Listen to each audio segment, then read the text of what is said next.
And as retail traders, when we trade, we often draw trend lines on the chart and wait for a breakout. As soon as the market breaks the trend line in any direction, we immediately enter a trade in the direction of that breakout. However, after a short while, the price reverses and hits our stop loss.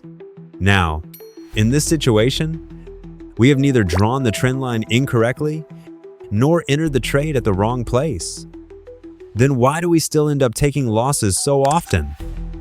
To understand this, we need to know the psychology behind the formation of a trend line. Only then can we avoid getting trapped in these kinds of situations.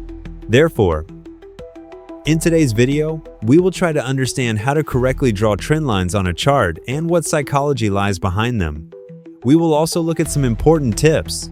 First, let's understand how to draw a trend line. Here is a chart in front of you where the price is forming higher lows and moving upward.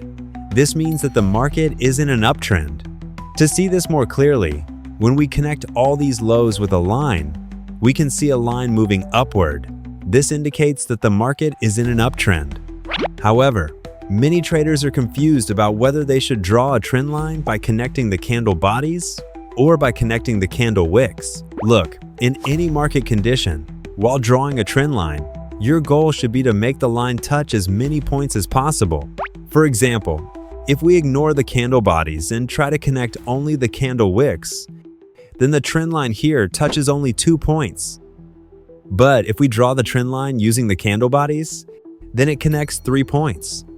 So does that mean we should always ignore the candle wicks and use only the candle bodies? The answer is no. Because if you analyze a chart on a higher time frame and then enter trades on a lower time frame, you must also consider the candle wicks on the higher time frame. This is because charts on higher time frames generally have larger candle wicks compared to lower time frames.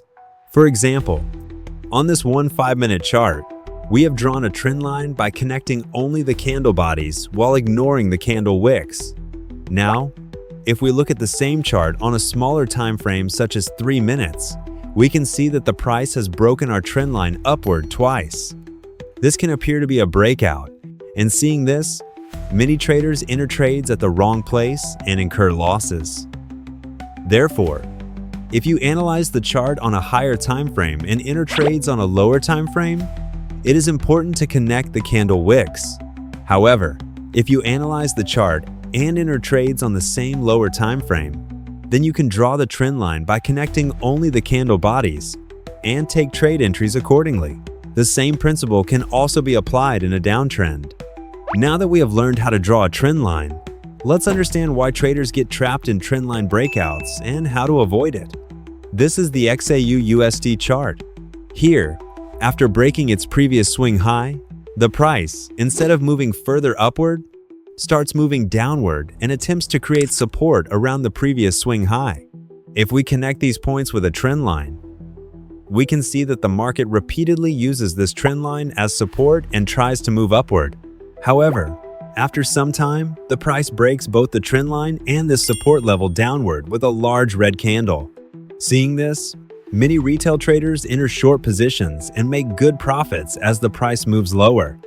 But traders who are waiting for the market to take support and move upward to enter long positions never get an opportunity to enter the trade.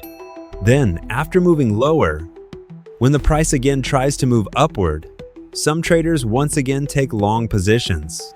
But then the price again comes down and breaks the trend line. Now, all those traders who could not enter a short trade on the first breakout decide to enter short positions as soon as the market breaks this important level downward. They enter short trades and place their stop losses above the high of this candle. However, if you read this chart using price action, along with smart money concepts, you will notice that there is more liquidity present at the higher levels than at the lower levels. There are 1, 2, and 3 areas where liquidity is available. Since the stop losses of short sellers are still present here, a large amount of liquidity is lying in this area. Now, because the market has already hunted stop losses twice, here and here, the liquidity at the lower side has largely been exhausted. In order for the market to move from one place to another, it needs liquidity, and whichever direction contains more liquidity, the market tends to move rapidly toward that direction. But before grabbing this liquidity, you will often see inducements or breakouts forming on the chart. For example, here the price first breaks its previous high with a strong green bullish candle, creating an inducement and encouraging more buyers to enter long positions. In other words, the market plays with their psychology. Then, for the second time, the price creates the appearance of support on the chart, attracts buyers again, and takes out their stop losses. Similarly, now that there is no area left to trap buyers, the market uses the same inducement technique to trap short sellers. It creates a breakout with a strong red candle. Seeing this breakout, all those retail traders who missed the earlier short entry rush into short positions because their mindset compels them to do so. Large institutions make money by playing with the psychology of retail traders. They lure traders with greed and trap them.